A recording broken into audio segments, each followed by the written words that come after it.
সুখী হয়ে যাবে আর ওর স্বামীকে যদি দিয়ে দেয় কাজের ছায়ের কাছে তাহলে ওর স্বামী খুঁত হয়ে যাবে সুরাতে করে যেতে পারবে না বাই বাই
কোথায় বাবা কাকা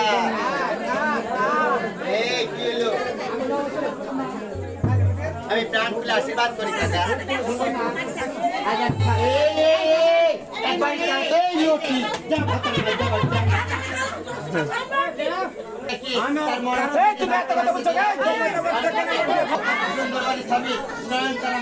চোখ তো দেখতে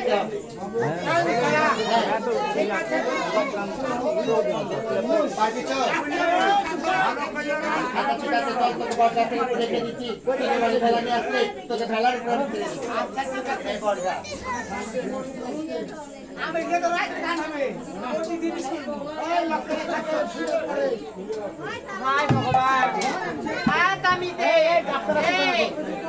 গঙ্গার জল দিয়ে ভাসতে ভাসতে যে অনেকটা পথ চলেছিল ভগবান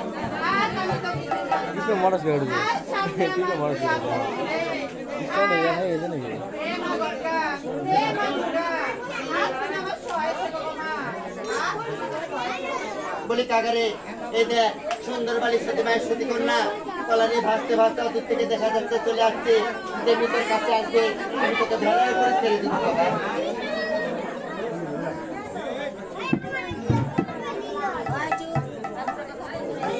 বলি কাকা আর উড়াল দিয়ে আর কি ভেলার উপরে পর বাবা নমস্কার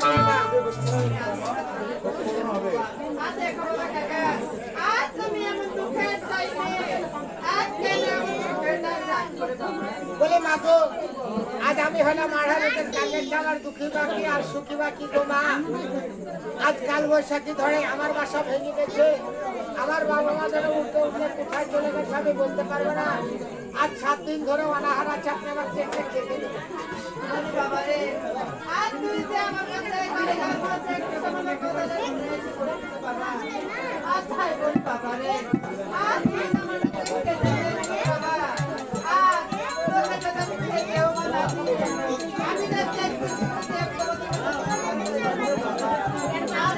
বাবা রে বলো সব থাকলে হাত মতো এই জনম থেকে মার কথা বাবা বলে মা গো আজ সন্তানের কাছে মা কোনোদিন মিথ্যা কথা বলে না গো মা আজ আমি প্রথম শুনলাম যে সন্তানের কাছে মা কোনোদিন মিথ্যা কথা বলে আজ তোমার কাছে খাবার খেয়ে কেন তুমি মিথ্যা কথা বলছো বাবা দেখবে বাবা আজ আমার কাছে আমি সত্যি করে বলছি বাবা আমার কাছে কোনো খাবার নেই রে বাবা বলি মা গো আজ আমার চোখ ফুটিয়ে দেয়নি টাকায় কোনো বর নাই আজ ভগবান আমার দুটো নাক দিয়েছে নাকে গন্ধ পাচ্ছি আমার খাবার সেই আপনার কাছে আছে না বলি বাবা রে আজ আমার কাছে কি এমন খাবার আছে আমি মরা খেতে ভালোবাসি গো মা আজ আমি মরার গন্ধ পাচ্ছি না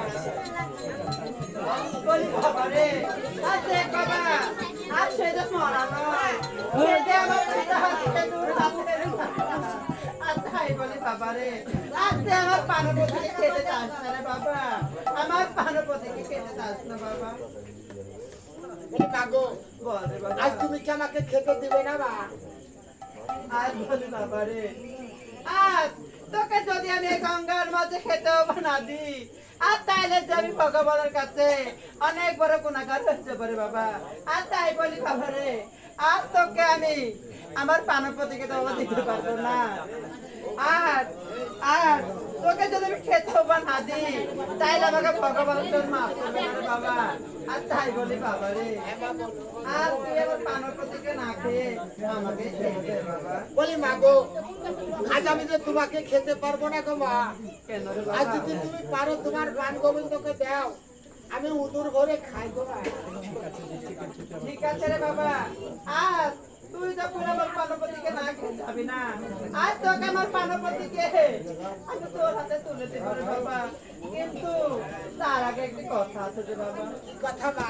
আর দেখ বাবা, আর তুই আমার পানপতিকে অদূরে গিয়ে খাবি।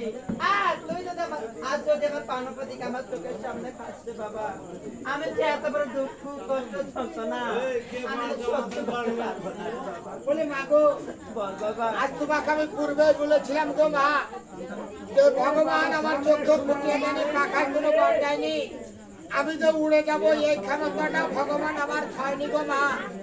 আজ তোমার পান গোবিন্দ যখন তুমি আমার হস্তে তুলে দেবে, আজ তুমি মুখ ঘুরিয়ে থাকবে ওদিকে, আর আমি মুখ ঘুরিয়ে খাবো এদিকে। আবার খেতে Hey,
আজ তার পান গোবিন্দ আমার হাতে তুলে দিয়েছে, এখন আমি হুজুর ঘরে খাবো।